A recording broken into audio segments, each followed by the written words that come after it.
ನಾವು 78ನೇ ಸ್ವಾತಂತ್ರ್ಯ ದಿನಾಚರಣೆಯನ್ನು ಆಚರಿಸುತ್ತಿದ್ದೇವೆ. ಆಗಸ್ಟ್ 15, 1947ರಂದು ನಾವು ಬ್ರಿಟಿಷ್ ಆಳ್ವಿಕೆಯಿಂದ ಸ್ವಾತಂತ್ರ್ಯವನ್ನು ಪಡೆದುಕೊಂಡಿದ್ದೇವೆ. ನಾವು ಈ ದಿನವನ್ನು ಸಂತಸದ ಮನೋಭಾವದಿಂದ ಆಚರಿಸಬೇಕು.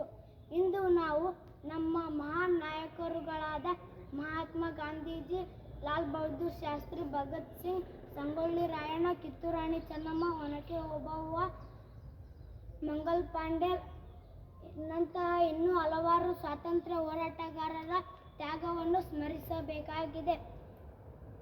ಸ್ವಾತಂತ್ರ್ಯ ಎಂದರೆ ಪ್ರತಿಯೊಬ್ಬ ವ್ಯಕ್ತಿಗೆ ಈ ಭಾರತದಲ್ಲಿ ಎಲ್ಲ ರೀತಿಯ ಮೂಲಭೂತ ಹಕ್ಕು ಇದೆ, ಎಲ್ಲ ರೀತಿಯ ಸ್ವಾತಂತ್ರ್ಯ ಇದೆ.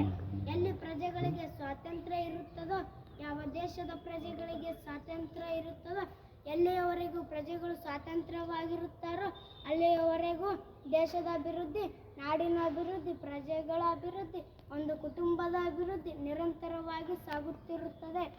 ಅದಕ್ಕೆ ಕೊನೆ ಎಂಬುವುದಿಲ್ಲ. ಅದಕ್ಕೆ ಇಂದಿನ ಭಾರತವೇ ಸಾಕ್ಷಿ ಎನ್ನುತ್ತಾ ನನ್ನ ಭಾಷಣಕ್ಕೆ विराम नीडुत्तेने। जय हिंद, जय भारत माते। प्यारे दोस्तों, आज आप सब लोग यहाँ स्वतंत्र दिवस का जन्म मनाने के लिए एकत्रित हुए हो।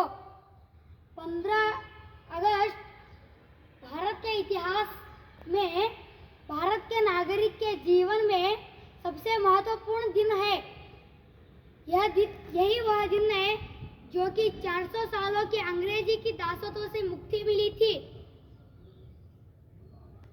इस दिन प्रधानमंत्री लाल किले पे तिरंगा फहराते हैं, 21 तोपों की सलामी दी जाती है, राष्ट्रगान होता है, प्रधानमंत्री लाल किले के बारे में भाषण करते हैं।